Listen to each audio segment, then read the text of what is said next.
Namaskar, welcome to Asia IAS Institute in Mumbai. I am Arun Yadav. Today my class Science in Biology.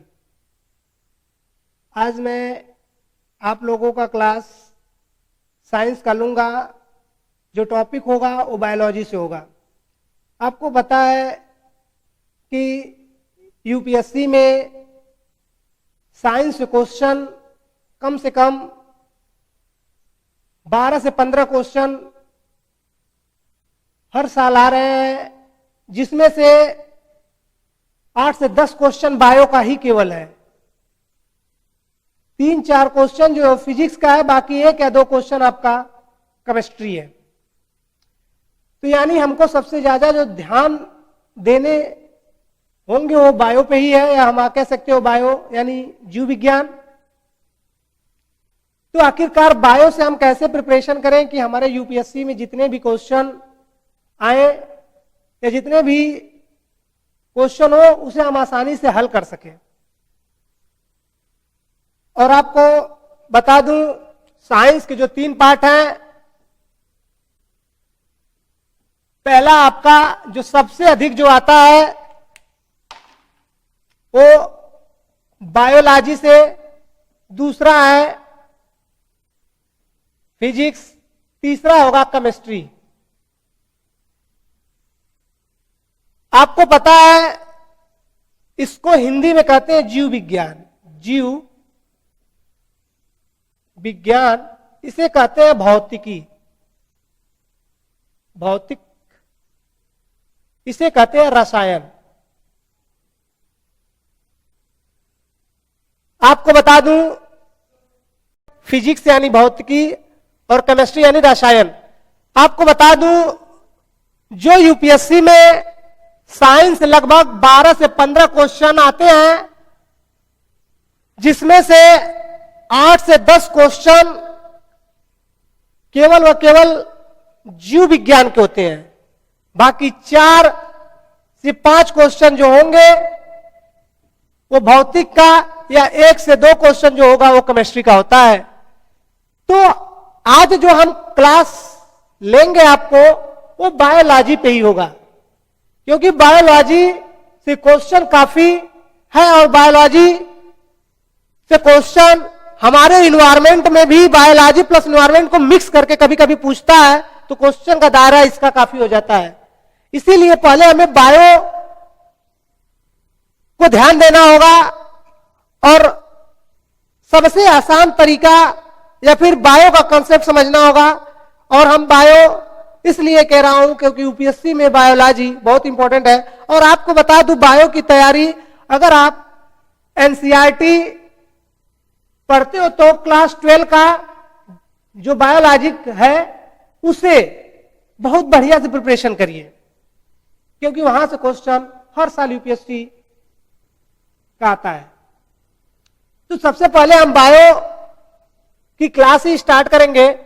और bio में जो पहला topic होगा वो होगा ब्लड ग्रुप। बायो का जो पहला टॉपिक होगा वो होगा ब्लड, ब्लड ग्रुप या रक्त समूह। बायो में जो पहला टॉपिक है, आज मैं जो क्लास लूंगा वो है ब्लड ग्रुप यानी रक्त समूह।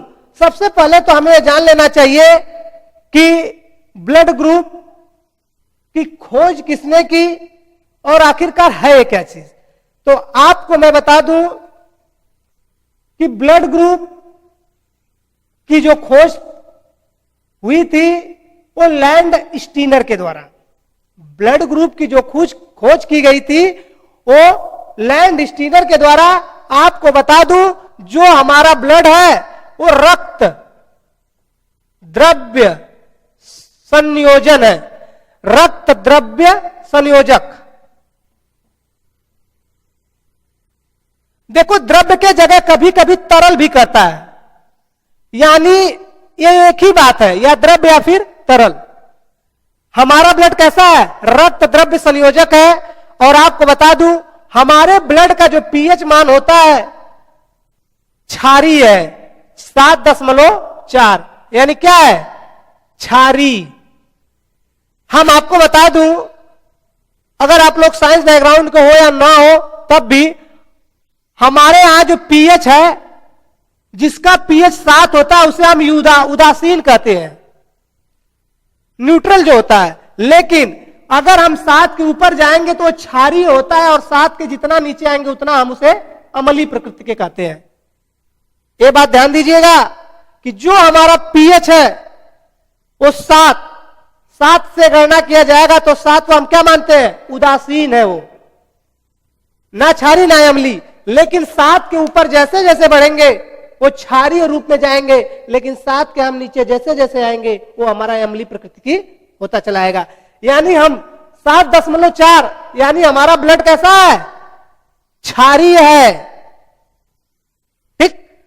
और आपको बता दूं, ब्लड जो है तुम्हारे कुल भार का 8% होता है आपके बॉडी में, यानी कह सकते हो 6 से 7 लीटर होता है। और आपको यह भी बात बता दूं, जो ब्लड का पीएच होता है वो अपने आप को चेंज नहीं करने देता है, यानी रक्त जो है आपका वो बफर बिलियन का काम करने लगता है। ठीक। बफर बिलियन मतलब ही क्या होता है कि जो अपने आकृति में परिवर्तन करने न देता हो। ठीक। तो आगे मैं बताऊं कि भैया जो ब्लड है 2 प्रकार से बनता है। जो हमारा ब्लड है, पहले तो जान ले, ब्लड 2 प्रकार से बनता है, बनाया जाता है। पहला जो है हमारा प्लाज्मा के माध्यम से ब्लड होता है, प्लाज्मा। दूसरा जो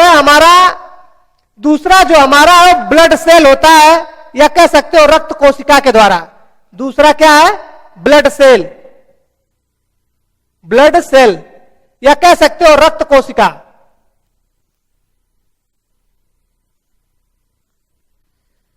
आपको बता दूं, हमारा जो ब्लड है वो 2 प्रकार से बनता है, एक प्लाज्मा के माध्यम से, दूसरा हमारा ब्लड सेल के माध्यम से। आपको यह भी जान लेना चाहिए, पूछता है प्लाज्मा में जो होता है पानी की परसेंटेज अधिक होता है, यानी प्लाज्मा में किसकी अंश होता है, प्लाज्मा में पानी का अंश होता है। यह बात समझ लेना। जैसे आप एक एग्जाम्पल लेते हैं, आप लोग चाय या कॉफी पीते हो। जब चाय पीते हो तो क्या चाय एक ही चीज से बना है, नहीं। चाय में दूध होंगे, पानी होगा, आप जितने भी मटेरियल डालते हो सब पड़ता है, लेकिन लास्ट में क्या बनता है, चाय अपने चाय के रूप में आता है। यानी उसमें कई चीजों का क्या है, मिलावट है। यदि फिर चाय को क्या करते हो, छानते हो, और जो छना हुआ भाग आपके ग्लास में है सबका मिक्स, वही क्या है, प्लाज्मा है। लेकिन जो प्लाज्मा, जो छना हुआ भाग छानन में रहता है, वही आपका क्या होगा, ब्लड सेल।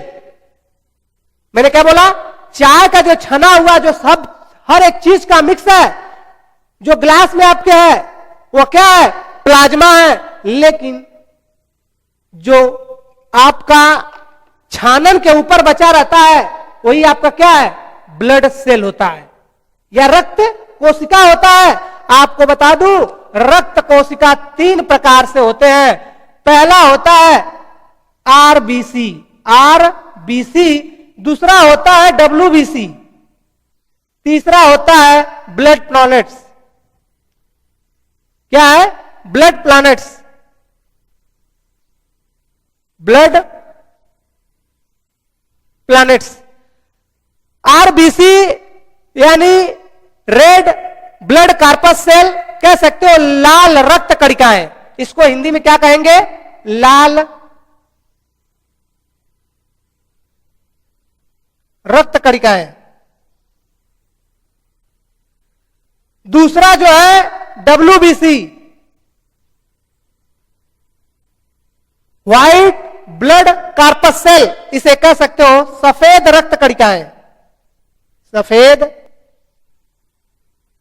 रक्त कणिकाएं। तीसरा जो है प्लैनेट्स यानी कह सकते हो रक्त, इसे कह सकते हो कि रक्त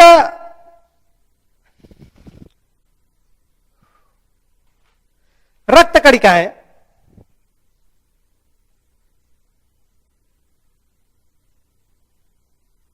रक्त कणिकाएं यानी हमने ब्लड ग्रुप में बताया कि ब्लड ग्रुप का खोज सर्वप्रथम लैंड स्टीनर ने किया था। हमने यह भी बताया कि ब्लड का जो पीएच मान है वो क्षारीय है 7.4। ब्लड जो है अपना एक बफर बिलियन का काम करता है, यानी अपने स्थिति को बदलने नहीं देती है। हमने यह भी बताया कि ब्लड दो प्रकार से बनता है, एक प्लाज्मा से, दूसरा ब्लड सेल से। हमने प्लाज्मा के बारे में भी बताया कि उसमें पानी का अंश अधिक होता है, और रेड ब्लड सेल के बारे में भी बताया कि ब्लड सेल 3 प्रकार के होता है, एक आरबीसी, डब्ल्यूबीसी और ब्लड प्लैनेट्स। आरबीसी यानी red blood corpus cell, WBC white blood corpus cell, और ये क्या है, रेड यानी ब्लड प्लैनेट्स तीसरा है। हमने बताया आपको कि भैया आइए हम इसके पहले पर चलते हैं कि आरबीसी क्या होता है। हम चलते हैं ब्लड सेल में, आरबीसी क्या होता है, बारी बारी हम तीनों को देखेंगे।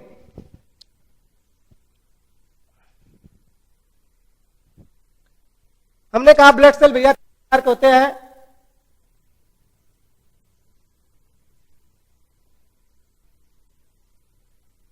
पहला जो है आरबीसी, जिसे हम कह सकते हैं रेड ब्लड कॉर्पस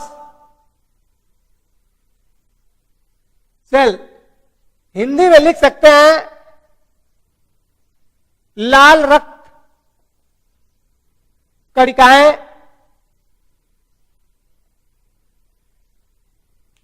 आपको बता दूं आरबीसी क्या होता है, हमें जानना होगा। आपको बता दूं आरबीसी में न्यूक्लियस नहीं होता है। आरबीसी का जो काम होता है वो आपके शरीर के अंदर ऑक्सीजन को ट्रांसपोर्टिंग कराता है।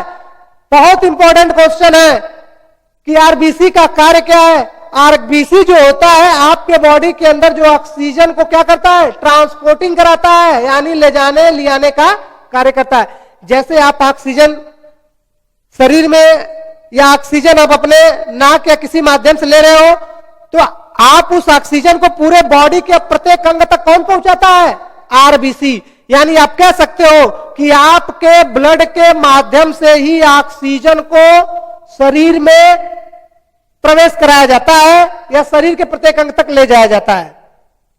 आपको बता दूं आरबीसी में हीमोग्लोबिन भी पाया जाता है। हीमोग्लोबिन एक रक्त वर्णक होता है, और हीमोग्लोबिन का रक्त कैसा होता है, लाल होता है, क्योंकि हीमोग्लोबिन में आयरन की मात्रा पाई जाती है। और आपको यह भी बता दूं एक स्वस्थ मानव में, एक स्वस्थ पुरुष में आरबीसी की संख्या लगभग 50 लाख यानी 5 मिलियन प्रति मिलीमीटर क्यूब है, प्रति मिलीमीटर होता है, जबकि महिलाओं में यह 40 लाख से 40.5 लाख तक होती है। और आपको यह भी बता दूं एक आरबीसी के जीवन काल, मैंने क्या बोला, आरबीसी के जीवन काल जो होता है 120 दिन का ही होता है। और यह भी बात समझ लेना आरबीसी के कमी से ही एनीमिया यानी कह सकते हो रक्त की कमी होती है। खास कर महिलाओं में ज्यादा होता है, तब होता है जब उनका प्रेगनेंसी मैटर होता है, तो उसमें यह चीज बहुत ज्यादा डिफेक्ट करता है। तो आपको बता दूं आरबीसी का जो जीवन काल है वो मात्र 120 दिनों का होता है। और आरबीसी जो हमारा आरबीसी जैसे ही वृद्ध होता है वह हमारे शरीर के स्प्लीन में उसको खत्म किया जाता है। आपको बता दूं वृद्ध आरबीसी को स्प्लीन में खत्म किया जाता है, इसीलिए स्प्लीन को, जो स्प्लीन है उस स्प्लीन को हम आरबीसी का शमशान घाट कहते हैं। क्या कहते हैं? शमशान घाट कहते हैं, जहां पे लोगों को, मुर्दों को क्या किया जाता है? जलाया जाता है। ठीक। और ये भी बात समझ लेना कि इसके अतिरिक्त ब्लड या आरबीसी को स्प्लीन में जमा भी किया जाता है। पहली बात समझना, स्प्लीन में ही वृद्ध आरबीसी को मारा जाता है, जो उसको हम क्या कहते हैं? आरबीसी का हमारा शमशान घाट। और दूसरी बात, स्प्लीन में ही हमारे ब्लड को क्या किया जाता है? जमा किया जाता है। इसलिए स्प्लीन को ही आरबीसी का क्या ब्लड बैंक भी कहा जाता है। दो बात एक ही जगह है। स्प्लीन में हम आरबीसी को मारते भी हैं, स्प्लीन में हम रक्त को जमा भी करते हैं। यानी एक तरफ जब मारते हैं तो शमशान घाट, जब जमा करते हैं तो ब्लड बैंक। दो कार्य हुए। और आपको बता दूं कि एक स्वस्थ पुरुष में 13 से 18 ग्राम हीमोग्लोबिन पाया जाता है। कितना?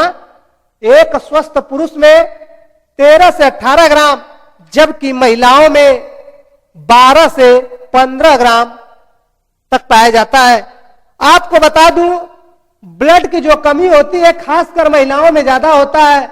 यह तब होता है जब महिलाएं गर्भाधान की होती हैं, तो ऐसे में जो बच्चा होता है उनके गर्भ में, क्योंकि उसको जो ब्लड ट्रांसपोर्टिंग होती है या फिर कैल्शियम की मात्रा जो मिलती है वो मां से ही अतिरिक्त रूप में मिलता है। इसीलिए मां को ब्लड की कमी सबसे ज्यादा होने लगती है। और आपको बता दूं, हमारे यूएनओ, यूनाइटेड नेशन ऑर्गेनाइजेशन के अनुसार यह तय किया गया है अंतर्राष्ट्रीय स्तर पे कि यदि जिसमें 12 ग्राम से नीचे हीमोग्लोबिन जिसमें होगा, वह एनीमिया यानी रक्तलाप्तता, या कह सकते हो खून की कमी उसमें होती है। लेकिन हमारे भारतीय दृष्टिकोण के अनुसार हमारे यहां यदि 10 ग्राम से नीचे अगर होता है, तब हम कहते हैं कि इनको क्या है? खून की कमी है। और आपको बता दूं, एनीमिया अर्थात रक्तलाप्तता यानी खून की कमी हमारे यहां 3 कारणों से होता है। ब्लड का कमी हमारे बॉडी में कितने कारण से होता है? 3 कारणों से। पहला, आयरन की कमी से। दूसरा, विटामिन B12। क्या है? Vitamin B12, B12, vitamin B12 के कमी से। और तीसरा होता है फोलिक अम्ल के कारण। तीसरा किसके कारण? फोलिक अम्ल के कारण। यही हमारा आरबीसी का काम है। हमने सीधा सीधा बताया कि भैया यह ऑक्सीजन को परिवहन कराता है, इसमें हीमोग्लोबिन की मात्रा प्राप्त होती है। इसके बाद हमने बताया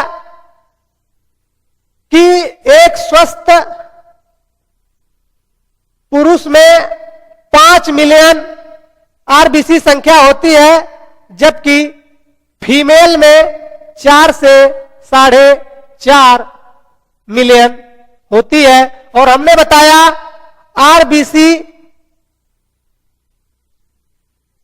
के जीवन काल 120 दिन का होता है। और हमने बताया इसको हम स्प्लीन में खत्म करते हैं और स्प्लीन में ही हम इसको जमा करते हैं। और यह भी बताया कि एक स्वस्थ पुरुष में 13 से 18 ग्राम हीमोग्लोबिन होता है, जबकि महिलाओं में 12 से 15।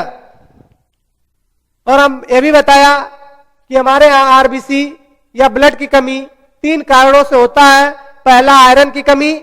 दूसरा, विटामिन B12। तीसरा, फोलिक एसिड के कारण होता है। और चलो अब हम दूसरे पर देखें। दूसरा जो है हमारा पहला आरबीसी था, दूसरा है डब्ल्यूबीसी।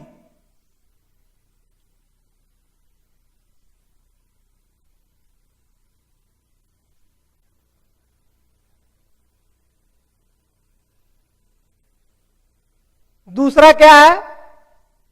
डब्ल्यूबीसी।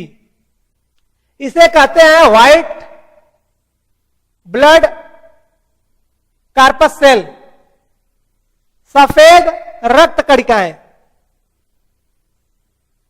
सफेद रक्त कणिकाएं। आपको बता दें कि जो डब्ल्यूबीसी होता है वह आपके बॉडी में, या कह सकते हो कि डब्ल्यूबीसी एक पुलिस कर्मचारी का काम करता है। क्या करता है? पुलिस कर्मचारी का काम करता है। पुलिस का काम क्या है? चोरों से अलर्ट, बी अलर्ट रखना, चोरों का निगरानी करना, यही काम क्या करता है? डब्ल्यूबीसी भी करता है। यानी आपके बॉडी के अंतर्गत जो भी चोरी रास्ता से, जैसे हाथ में क्या होना, पसीना होना, या फिर जो भी जितने भी कीटाणु जीवाणु आपके वह शरीर से प्रवेश करते हैं, उनसे लड़ने की क्षमता कौन देता है? डब्ल्यूबीसी देता है। यानी डब्ल्यूबीसी क्या करता है? उस पे सतर्क रहता है कि कहीं से कोई भी जीवाणु, कीटाणु या फिर वह पदार्थ जो हमारे बॉडी को नुकसान करे, उससे लड़ने की ताकत कौन देता है? डब्ल्यूबीसी। इसीलिए डब्ल्यूबीसी को कहते हैं यह शरीर का पुलिस कर्मचारी है। क्या है? हमारे बॉडी का पुलिस कर्मचारी है। बात समझ में आ रहा है ना? और आपको बता दूं, डब्ल्यूबीसी जो होता है इसकी संख्या तब ज्यादा बढ़ जाती है जब आपके बॉडी में एलर्जी होती है।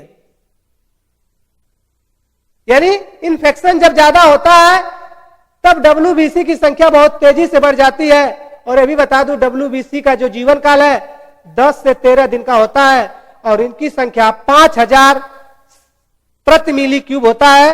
और डब्ल्यूबीसी का निर्माण जो होता है वो लिम्फाइट ऊतक में होता है।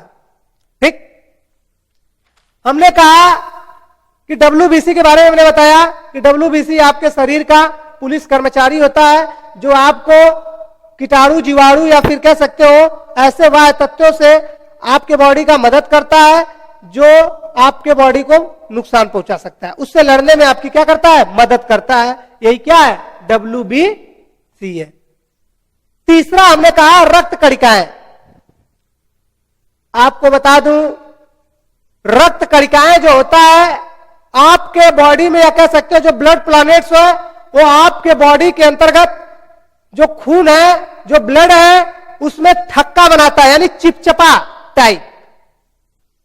अगर यह प्लैनेट्स ब्लड को चिपचिपा या थक्का नहीं बनाएगा तो हमारा ब्लड पानी से भी ज्यादा ढरकीला होगा। ये बात समझ लेना। यानी हमारा ब्लड जो सर्कुलेट करता है वो नहीं कर सकेगा क्योंकि पानी के माफक बहने लगेगा। इसीलिए हमारे ब्लड को क्या किया जाता है? प्लैनेट्स के द्वारा थक्का बनाया जाता है। आपको बता दूं, जब आपको पता है कि अभी हाल में ही देखो आपके यही भी शहर में डेंगू का प्रकोप काफी जारी था। और आपको बता दूं, डेंगू जो मच्छर होते हैं ना, वो किसको बॉडी में नुकसान पहुंचाते हैं?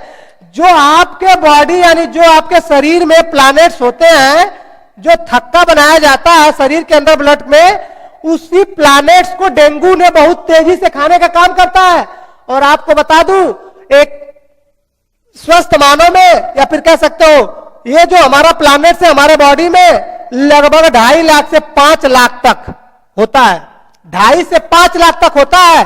और आपको ये भी बता दूं, इसी प्लैनेट्स को क्या करते हैं? डेंगू बहुत तेजी से खाता है। आपको ये भी बात बता देना चाहता हूं, यदि डेंगू किसी को हुआ है तो आपको बाहर धक्का या ठोकर नहीं लगना चाहिए, क्योंकि एक तो डेंगू बहुत तेजी से आपके प्लैनेट्स को खा रहे हैं, ऊपर से आपका वह रक्त ब्लड आपका बाहर से निकलेगा तो आपके लिए काफी हानिकारक होगा।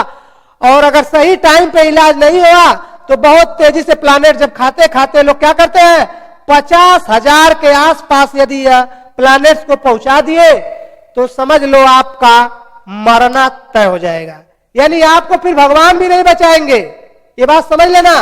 प्लानेट्स को 50,000 तक अगर ला दिए खाते खाते तो शायद आपका बचना मुश्किल है। ठीक,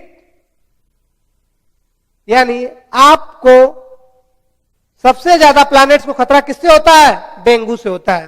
ठीक, क्योंकि ये जो रक्त थक्का बनता है आपके शरीर में, इसके लिए फ्राइबिजम प्रोटीन की आवश्यकता होती है और आपको थक्का बनाने के लिए कैल्शियम के उपस्थिति में फाइब्रिज्म एंजाइम में परिवर्तित होता है और रक्त के थक्का के निर्माण में विटामिन के की आवश्यकता होती है।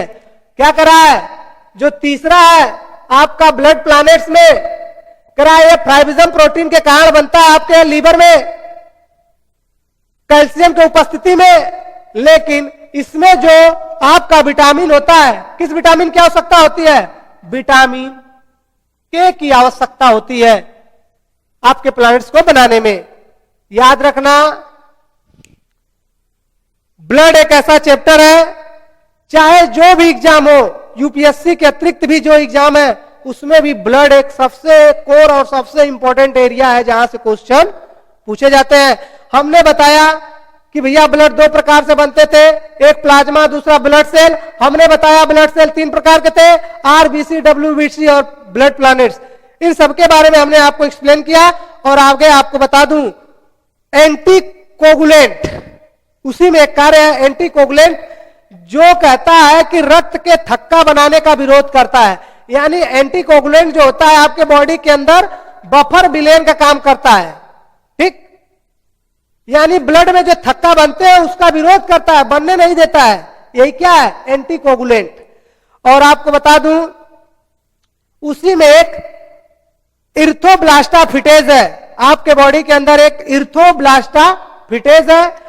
आपको बता दूं कि यह खासकर जब महिला गर्भ से होती है, यानी महिला का पहला बेटा, मान लो माता का ब्लड ग्रुप निगेटिव है, पिता का ब्लड ग्रुप पॉजिटिव है, यदि बेटा जो पहला होता है उसका भी ब्लड ग्रुप, पहला ब्लड ग्रुप अगर उसका पॉजिटिव हुआ तो चलो बच्चा ठीक ठाक है, चलो कोई बात नहीं है। लेकिन दूसरा बच्चा का भी ब्लड ग्रुप पॉजिटिव हुआ तो इस्टोब्लास्टा फिटेज जो है वो उस बच्चे को गर्भ में ही मार देता है। यानी आप तो बड़े दवाइयां आ गई है तब भी लोग बचा ले रहे हैं, लेकिन एक इस्टोब्लास्टा फिटेज का काम यही है, क्योंकि इससे अगर ये नहीं मारेगा तो मां को खतरा होता है। इसी कारण इस्टोब्लास्टा फिटेज होता है जो पहली संतान छोड़कर दूसरे संतान का भी ब्लड ग्रुप वही हो तो इस्टोब्लास्टा फिटेज क्या करता है, उस संतान को गर्भ में ही समाप्त कर देता है। लेकिन अब तो बड़े अच्छे अच्छे इंजेक्शन आ गया है कि लोग इसके बावजूद भी डिलीवरी हो जा रहा है अच्छा खासा से। तो यह है हमारा ब्लड। और आपको बता दूं, खासकर ब्लड ग्रुप भी निकालने पूछता है कि भैया ब्लड ग्रुप कैसे निकाला जाता है। ठीक, तो आपको बता दूं, ब्लड ग्रुप में एक फैक्टर भी है जिसे हम कहते हैं आरएच फैक्टर। हमने अभी ब्लड ग्रुप क्या है या ब्लड सेल कितने प्रकार के ऐसा समझाया, एंटीकोगुलेंट क्या है या इस्टोब्लास्टा फिटेज क्या है। इसके बाद आपको बता दें,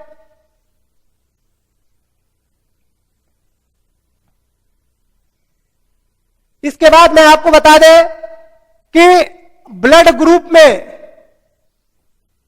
एक आरएच फैक्टर होता है। आरएच फैक्टर आखिरकार क्या है ये जान लीजिएगा, क्योंकि बता दूं आरएच फैक्टर की पहली बार जो बात की गई थी, हमारा जो आरएच फैक्टर था पहली बार हम अफ्रीका के एक रीसस नामक बंदर में एक एंटीजन मिला। बाद में यह पता चला कि मानव के अंतर्गत एंटीजन और एंटीबॉडी दोनों पाया जाता है। किससे पता चलता है? रीसस नामक बंदर से पता चला कि बॉडी के अंतर्गत ब्लड पॉजिटिव और निगेटिव भी हो सकता है। ठीक, पॉजिटिव यानी पॉजिटिव और निगेटिव यानी एंटीजन और एंटीबॉडी भी हो सकता है। तो ऐसे में पता चला, तो बाद में यह फैक्टर आया कि भैया जिसमें एंटी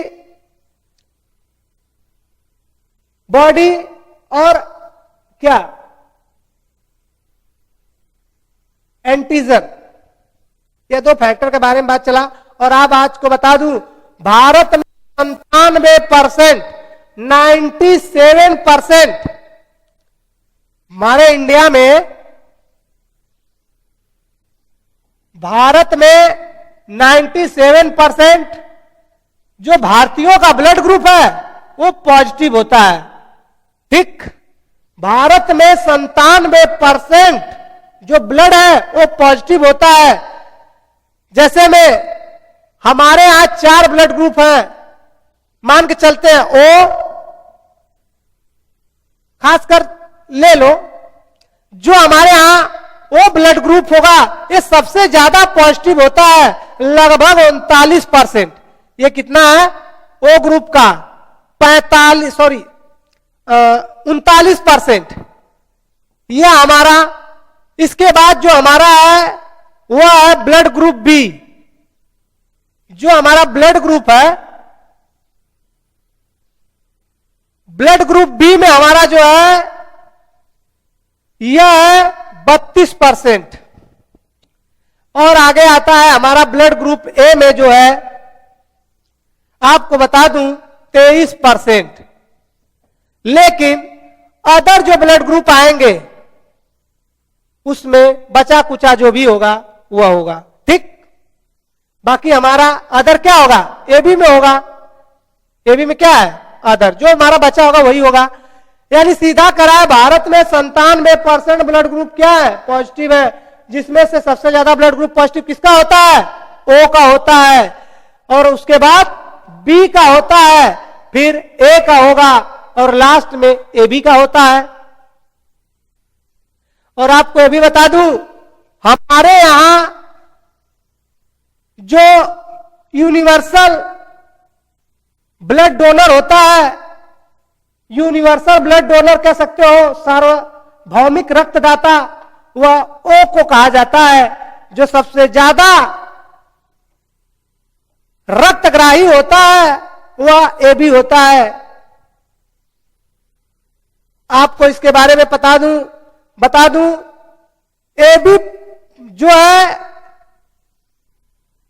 आपको एक चीज बता दूं, जो हमारा ब्लड ग्रुप वो है वो किसी को भी दिया जा सकता है, लेकिन सबका ब्लड ग्रुप वो नहीं ले सकता।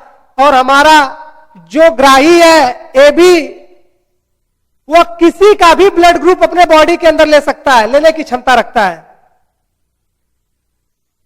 और हम आपको इसके बाद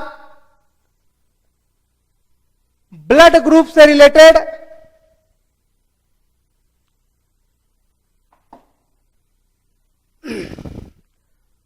आपको हम ब्लड ग्रुप निकालना बता दें कि हमारे यहां ब्लड ग्रुप भी निकालना बहुत अति आवश्यक है। क्योंकि कभी कभी यूपीएससी जो होता है माता पिता का ब्लड ग्रुप दे देता है, उसी में से एक ऐसा ब्लड ग्रुप देगा जो संतान का होगा।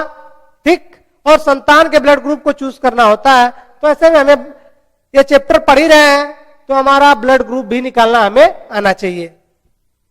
ठीक, तो हम देखते हैं कि ब्लड ग्रुप कैसे निकालेंगे और कितना आसानी से हम उसे पकड़ पाएंगे। आपको बता दूं, एक बच्चे का निर्माण माता पिता के 46 क्रोमोसोम से होता है, जिसमें आधा पिता का होता है तो आधा माता का होता है। और आपको बता दूं, आपके बॉडी में चाहे जो भी हो, प्रत्येक जीव में प्रत्येक गुण के लिए एक जीन जिम्मेदार होता है।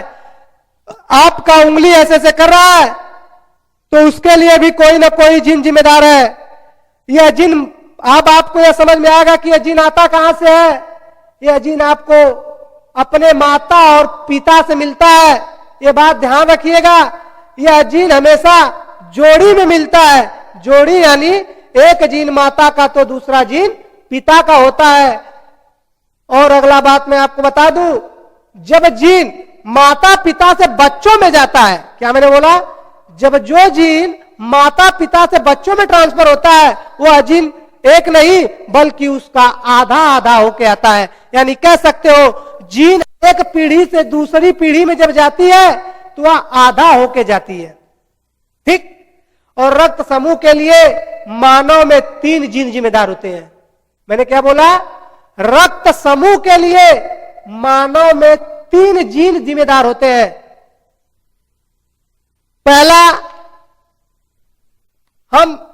पहला जो है वह IA है, दूसरा जो है IB है, तीसरा जो है वह I और I है। I होता है, इसे हम अप्रभावी भी कहते हैं, अप्रभावी जीन। ठीक, समझ रहे हैं ना। तो हम आपको बता दूं, अगर हमको इसको बांटना है, मान लो हमें इसे बांटना है, एक दूसरे ट्रांसफर करना है, इसको हमें ट्रांसफर करना है बच्चों में, तो क्या हो जाएगा, I इंटू IA। अगर हमको इसको ट्रांसफर करना है तो क्या हो जाएगा, I इंटू IB। अगर हमको इसको ट्रांसफर करना है तो I इंटू I। और आपको बता दूं, I को ही हम क्या कहते हैं, O ग्रुप। I को क्या कहते हैं, O ग्रुप। ठीक, समझ लीजिएगा। हम IA को ट्रांसफर किए तो टूटा 2 भागों में, I और IA। B का ट्रांसफर किए दूसरे पीढ़ी में, I इंटू IB। अगर हम I को ट्रांसफर करते हैं, I इंटू I, यानी कह सकते हो I ही मिलके क्या बनाता है, O ब्लड ग्रुप। ठीक, जैसे एक क्वेश्चन है, देखेंगे। क्वेश्चन कहता है, एक क्वेश्चन ले लो, प्रश्न कहता है माता का रक्त समूह, यानी मदर का जो ब्लड ग्रुप है, कह रहा है माता का रक्त समूह क्या है, माता का रक्त समूह A है और पिता का रक्त समूह B है, और पिता का रक्त समूह यानी ब्लड ग्रुप रक्त समूह B है। तो इनसे होने वाले बच्चे का ब्लड यानी रक्त समूह क्या होगा, रक्त समूह क्या होगा। सवाल पूछ दिया कि माता का ब्लड ग्रुप A है, पिता का ब्लड ग्रुप B है, और इन माता पिता से जो बच्चा आएगा उस बच्चे का ब्लड ग्रुप क्या होगा। इस बात को ध्यान देना, यहां से क्वेश्चन बहुत तेज और बहुत ही अच्छा क्वेश्चन निकालता है। आप देखना कि जो भी ब्लड ग्रुप आएगा उसमें से किसी एक ग्रुप को आपके 4 विकल्प में से एक ठो विकल्प रखा रहेगा, बाकी रॉन्ग होंगे। अगर आपको यह ब्लड ग्रुप निकालने आ गया कि माता का यह है, पिता का वह है, तो बेटा का क्या होगा, तो वहां पे आप बड़े आसानी से उस क्वेश्चन को सही तरीके से कर पाएंगे। जैसे हम चलो आते हैं अपने आंसर पे कि आखिरकार निकालेंगे कैसे। हमने लिया पहला क्या है, माता, दूसरा पिता। कह रहा है माता का ब्लड ग्रुप A है, A मतलब क्या, I के पावर A। पिता का क्या है, I पावर B।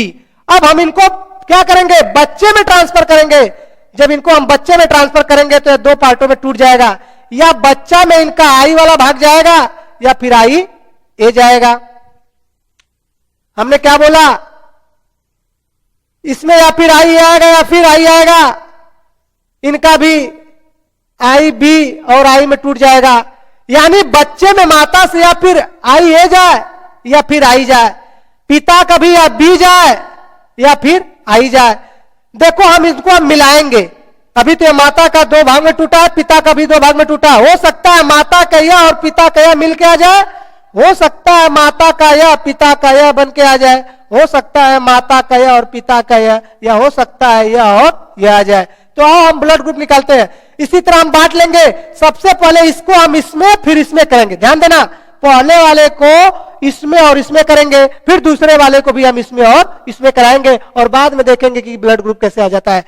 ए का हमने ए के साथ कराया आई ए इंटू किसके साथ, आई बी। फिर इसका हमने कराया आई ए किसके साथ, आई के साथ। ठीक हो गया। अभी दो बार बन गया, पहले दूसरे के बाद। अब फिर इसका कराएंगे। ये किसके साथ आएगा, आई ए है किसके साथ, आई बी के साथ। और फिर तीसरे में ये क्या है, आई, फिर इसके साथ करेगा तो आई। अब देखते हैं क्या आया है। पहला आया है ए बी, दूसरा आया है ए, तीसरा आया है ए बी, चौथा आई आई, मतलब क्या, ओ ग्रुप। यानी बच्चे का 4 ब्लड ग्रुप में से कोई होगा, या तो ए बी होगा या फिर ए होगा या फिर ए बी। वही करा, या ए बी या ए या फिर ओ ग्रुप उसका हो सकता है। इन्हीं चारों में से किसी एक ब्लड ग्रुप को आंसर में रखेगा और हम बड़े आसानी से पकड़ लेंगे कि वह ब्लड ग्रुप कौन सा होगा। जिसको ना समझ में आया होगा तो हम अगले क्वेश्चन से देखते हैं। ये बात ध्यान दीजिएगा कि अगला क्वेश्चन क्या है।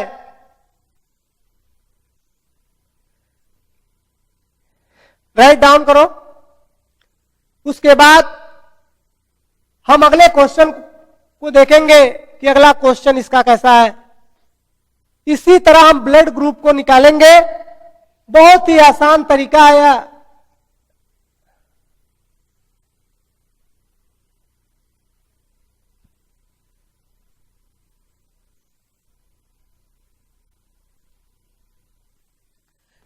देखो अगला क्वेश्चन कहता है कि यदि माता का ब्लड ग्रुप ए हो और पिता का ब्लड ग्रुप बी हो, यदि माता का ब्लड ग्रुप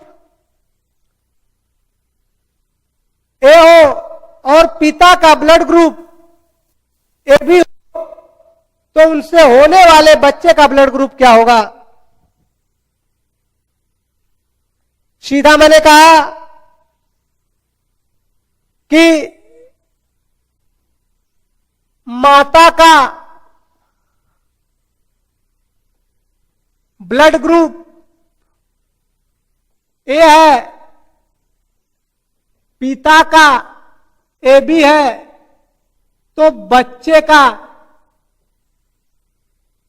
ब्लड ग्रुप क्या होगा, बच्चे का ब्लड ग्रुप क्या होगा।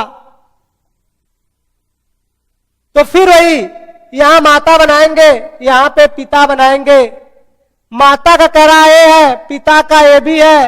अब हम फिर इसको, मैंने क्या बोला कि यदि दूसरे पीढ़ी में जो जीन जाता है वह जोड़ी से जाता है, वह जोड़ी कौन होता है, एक माता का तो दूसरा पिता का।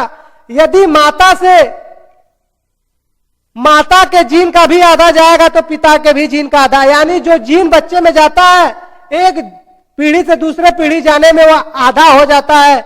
यानी माता का जो एक जीन है बच्चे में उसका आधा जाएगा, या फिर आई ए या आई।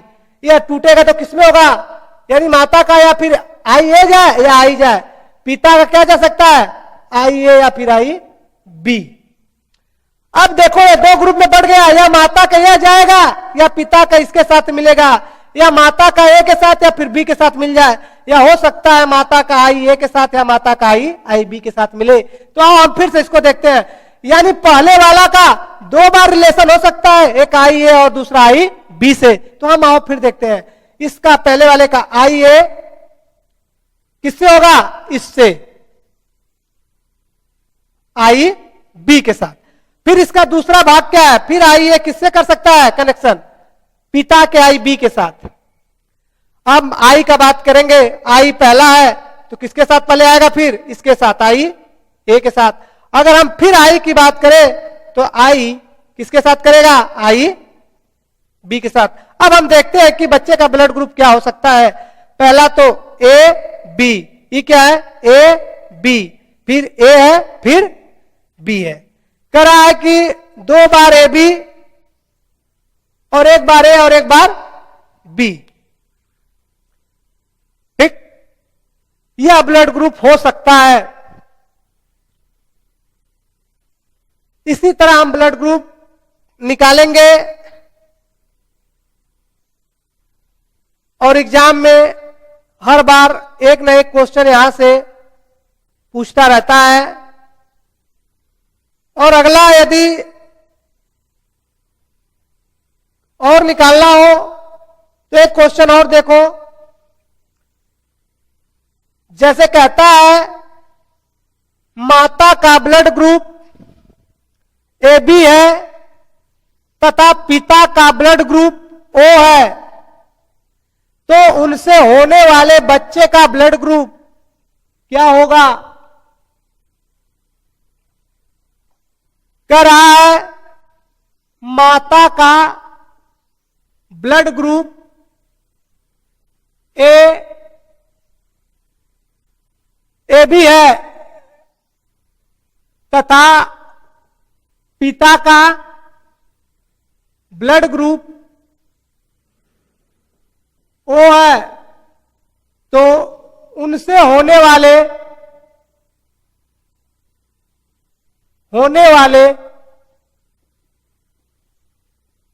बच्चे का ब्लड ग्रुप क्या होगा। यह इंपॉर्टेंट क्वेश्चन है। फिर मैंने कहा माता उसी तरह क्या है, ए बी है, पिता का क्या है, ओ है। माता का ए बी, ओ यानी क्या, आई, और ओ यानी क्या, आई आई, ठीक। 2 अप्रभावी हो गया। अगर यह टूटेगा तो आई ए, यह टूटेगा तो आई बी, यह टूटेगा तो एक तरफ आई एक तरफ आई। अब इनका हम इसका एक बार इसके साथ एक बार इसके साथ आई ए, ठीक।